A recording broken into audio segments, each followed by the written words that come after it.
सुनील एक छोटे से गांव में अपनी पत्नी सुनीता और दो बच्चों नीरज और धीरज के साथ रहता था। सुनील अंडे सप्लाई करने का काम करता था। वह स्वभाव का बहुत ही गुस्सैल और मक्कार किस्म का आदमी था। सुनीता उसके स्वभाव से बहुत परेशान थी। उसके आने के बाद उसके बच्चे भी डरे सहमे से बैठ जाते थे। ये क्या बनाया है खाने में? जब देखो दाल और चावल बनाती रहती है, कुछ और नहीं है क्या? जी आपको तो पता है ना, सब्जी के दाम कितने महंगे हो रखे हैं। हमारी औकात नहीं है इतनी महंगी सब्जी खरीदने की। ठीक है, अब ज्यादा सुनाने की जरूरत नहीं है। जल्दी से मेरे लिए ऑमलेट बना के लाओ। सुनीता बिना बहस किए सुनील के लिए ऑमलेट बनाकर लाती है और साथ ही अपने दोनों बच्चों के लिए ऑमलेट बना देती है। अरे वाह, माँ ने कितना अच्छा ऑमलेट बनाया है। माँ के जैसा ऑमलेट तो कोई नहीं बना सकता। बस ज्यादा तारीफ करने की जरूरत नहीं है अपनी माँ की। इतना भी कुछ पहाड़ तोड़कर नहीं लाई है ये। सुनील को सुनीता का कोई भी काम पसंद नहीं आता था। वह जब देखो सुनीता के साथ लड़ाई झगड़ा करता रहता था। एक दिन की बात है, बच्चे स्कूल से उसी वक्त आए थे। तभी एक आदमी दौड़ा दौड़ा सुनीता के पास आया। भाभी, दुकान से पैसे लेकर भागा है और उसने मालिक से बहुत कर्जा भी ले रखा है। क्या? लेकिन मुझे तो इस बारे में कुछ पता नहीं है और ऐसी कभी नौबत भी नहीं आई कि कर्जा लेना पड़े। ये आप क्या कह रहे हैं भाई साहब? भाभी, मैं तो बस आपको बताने चला आया। अभी थोड़ी देर में यहाँ पर पुलिस भी आएगी आपसे पूछताछ करने के लिए।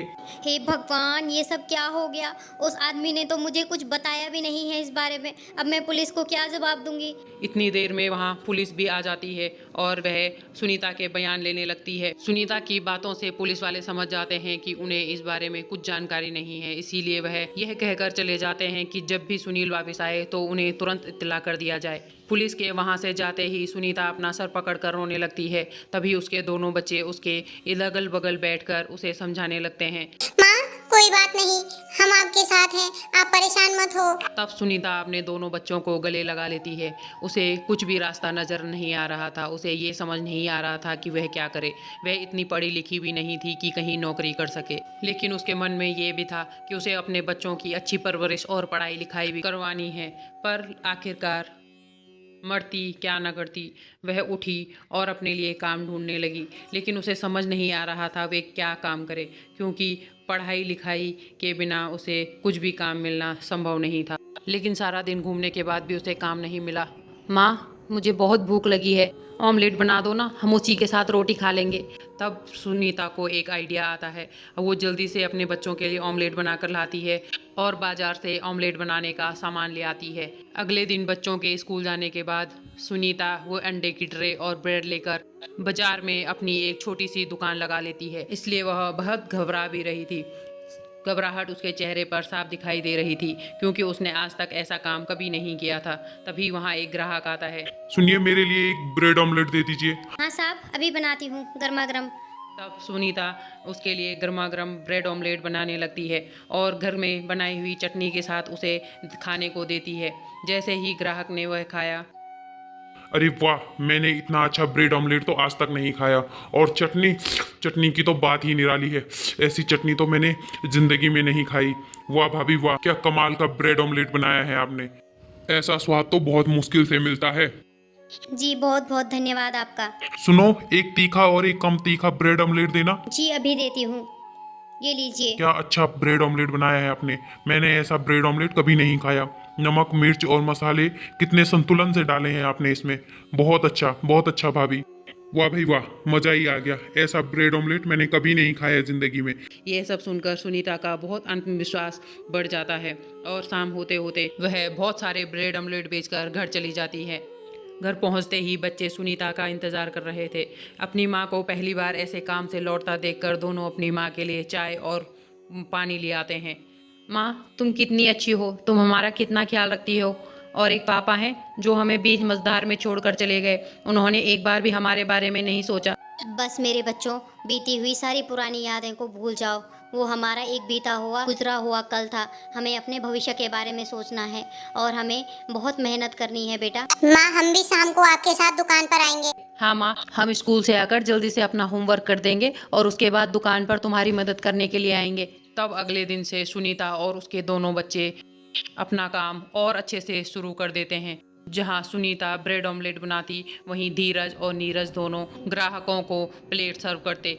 कुछ दिनों बाद सुनीता अपनी दुकान पर उबले अंडे, मसाला अंडे, डोसा, बटर डोसा, अंडा मैगी भी रखने लगी। खासकर बच्चों को अंडा मैगी बहुत पसंद आने लगी और सुनीता की दुकान पर बच्चे, बूढ़े, बड़े सभी लोग आने लगे। धीरज, नीरज और उनकी माँ सुनीता बहुत ही ज़्यादा मेहनत करके खूब पैसे कमाने लगे, जिससे सुनीता के पास थोड़ी बहुत जमा पूंजी होने लगी। नीरज और धीरज सुबह मन लगाकर पढ़ाई करते और शाम को अपनी माँ के साथ दुकान पर मदद करते। माँ, बस कुछ दिन और, उसके बाद हम लोगों की पढ़ाई पूरी हो जाएगी और हम कहीं ना कहीं कुछ नौकरी कर लेंगे। नहीं भाई, नौकरी वोकरी तो मैं नहीं करूँगा, मैं माँ के बिजनेस को ही आगे बढ़ाऊँगा। हम अपनी एक अच्छी सी दुकान लेके और मैं उसी में मेहनत करूँगा। पता था ना माँ, तुम्हारे जैसा ऑमलेट कोई नहीं बनाता और आज देखो तुम्हारे हाथ का ऑमलेट कितना फेमस है। मेरे बच्चों, ये सब हम तीनों की मेहनत और लगन की वजह से हुआ है। तुम दोनों पढ़ लिख कर खूब नौकरी करो, तरक्की करो, यही मैं तुमसे चाहती हूँ बेटा। धीरे धीरे समय बीतता गया और नीरज और धीरज ने अपनी पढ़ाई पूरी कर ली। वे दोनों अपनी माँ का इसी तरह साथ देते रहे, लेकिन धीरज ने तो पहले से ही सोचा हुआ था कि वह अपनी माँ के व्यापार को आगे बढ़ाएगा। भाई, क्यों ना हम ऐसा करें कि एक दुकान किराए पर ले लें, फिर हमारा धंधा भी अच्छा होगा। और वैसे भी बरसात के मौसम में माँ को कितनी परेशानियाँ होती हैं और हमारे ग्राहक भी आना बंद हो जाते हैं। माँ, धीरज बिल्कुल सही कह रहा है, मैं इसकी बात से सहमत हूँ। और वैसे भी बारिश वाले मौसम में हमारे ग्राहक आना भी बंद हो जाते हैं और कभी कभी तो कमाई भी नहीं होती है। हम दोनों कल ही जाकर अपने लिए कोई अच्छी सी दुकान देख लेंगे माँ, जिसे हम भाड़े पर ले लेंगे। ठीक है मेरे बच्चों, मुझे तुम पर पूरा भरोसा है। तुम जो भी फैसला लोगे एकदम सही फैसला लोगे। तब अगले दिन नीरज और धीरज अपने लिए एक दुकान किराए पर ले लेते हैं और किराए का पैसा देकर वहां अपनी दुकान जमा लेते हैं। ग्राहकों को सुनीता के हाथ का स्वाद इतना पसंद था कि वहां भी ओम के ग्राहकों की लाइन लग जाती है। सुनीता के दुकान के पास में ही एक इंस्टीट्यूट भी था जहाँ बच्चे पढ़ने के लिए आते थे। वे बच्चे पढ़ाई करने के बाद सुनीता की दुकान पर बैठने के लिए आ जाते थे, जिससे कि सुनीता की अच्छी खासी आमदनी होती थी। आंटी, मेरे लिए एक ब्रेड ऑमलेट देना, और मेरे लिए आंटी मेरा रोज का अंडा मैगी दे दो। ऐसा अंडा मैगी मैंने तो कभी नहीं खाया। मैंने घर में बनाने की भी बहुत कोशिश की, लेकिन जैसा स्वाद आपके हाथों में आता है ना आंटी, वैसा तो कहीं भी नहीं आता है। आपका हाथ का टेस्ट तो एकदम बेस्ट है आंटी, मतलब मुझे मज़ा आ जाता है आपका अंडा मैगी खाकर। बच्चों के मुंह से अपने लिए तारीफ सुनकर सुनीता खुश हो जाती है और वह और भी प्यार से और स्वादिष्ट तरीके से बच्चों के लिए अंडा मैगी बनाती है।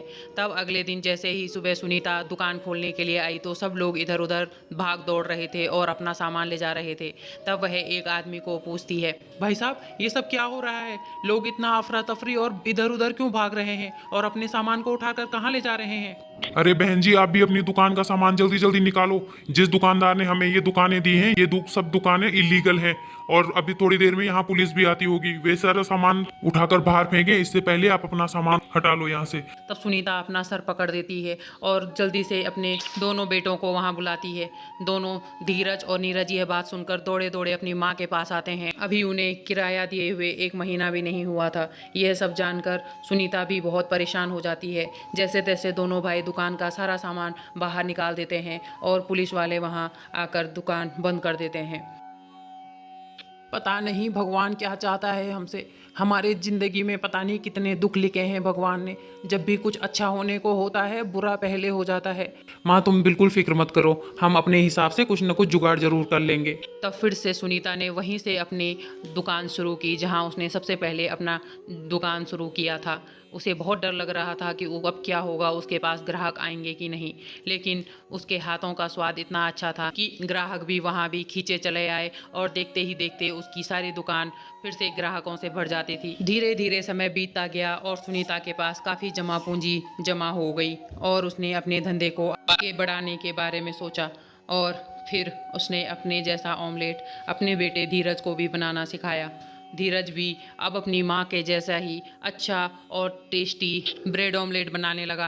तब उन दोनों ने अलग अलग दुकानें खोली और सुनीता का बड़ा बेटा भी एक अच्छी कंपनी में मैनेजर की पोस्ट पर नौकरी करने लगा। सुनीता की मेहनत रंग लाई और उसके बच्चे कामयाब हो गए। सीख, हार नहीं माननी चाहिए और आत्मविश्वास बनाए रखना चाहिए। Like, comment, share and subscribe.